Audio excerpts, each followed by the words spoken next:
Welcome to தன்னாஸ் வே.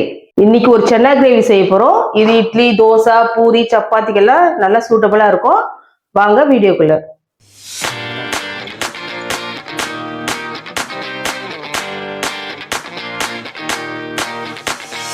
பாத்திரம் காஞ்சிடுச்சு. இப்போ இதுக்கு தேவையான எண்ணெய் விட்டுக்கலாம். 1 டேபிள் ஸ்பூன் எண்ணெய் விட்டுருக்கேன்.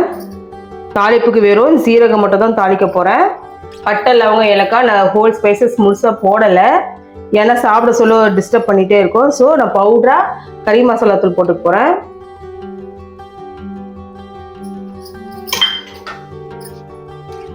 சீரகம் பொரிஞ்ச உடனே ஒரு பெரிய சைஸ் ஆனியன் சின்ன சின்னதாக நறுக்கி வச்சுருக்கேன், அதை சேர்த்துக்கலாம்.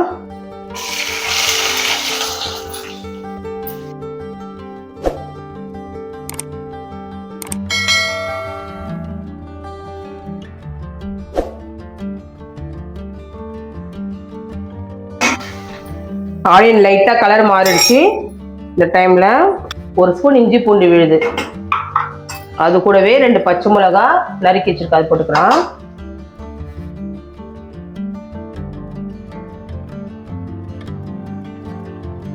இஞ்சி பூண்டு வாசனை போற வதக்கிக்கலாம். வெங்காயம் வதங்கிடுச்சு. இந்த டைம்ல நம்ம ஸ்பைசஸ் எல்லாம் போட்டுக்கலாம். ஸ்டவ்வை ஸ்லோ வச்சுக்கோங்க.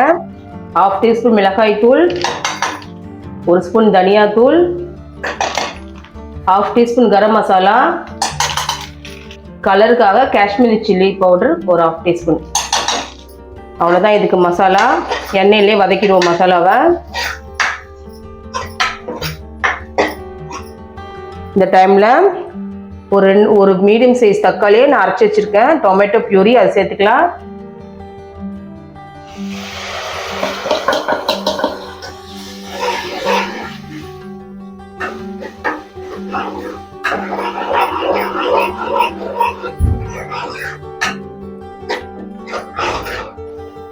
இப்போ சால்ட்டு சேர்த்துக்கலாம்.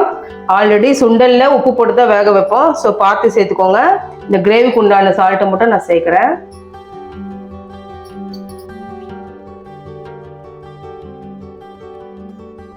கிரேவி நல்லா பச்சை வாசனை போட்டோம். நம்ம மூடி போட்டு சிம்ல வச்சு வேக விட்டு எடுத்துக்கலாம்.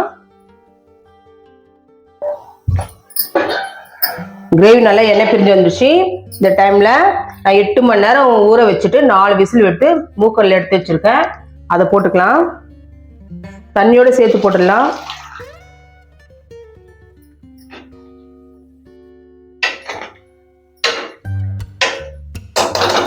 இந்த மாதிரி மேஷ் இருந்ததுன்னா நம்ம கொஞ்சம் நசுக்கி விட்டுக்கலாம் சுண்டலை. அப்படி இல்லைன்னா மிக்சியில கொஞ்சமா போட்டு அடிச்சு ஊத்திக்கலாம்.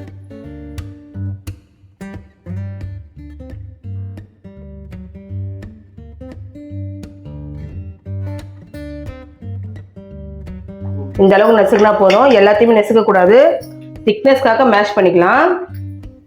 அவ்வளோதான். இதை மூடி போட்டு ஒரு 10 நிமிஷம் சிம்ல வச்சு நம்ம கொதிக்க விட்டு எடுத்துக்கலாம்.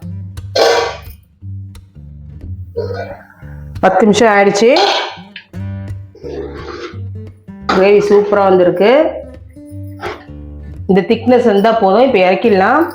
இறக்கிறதுக்கு முன்னாடி காய்ந்த வெந்தயிலை கொஞ்சம் போட்டுக்கலாம். ஃப்ளேவர் சூப்பராக இருக்கும். வேண்டானே ஸ்கிப் பண்ணிடலாம்.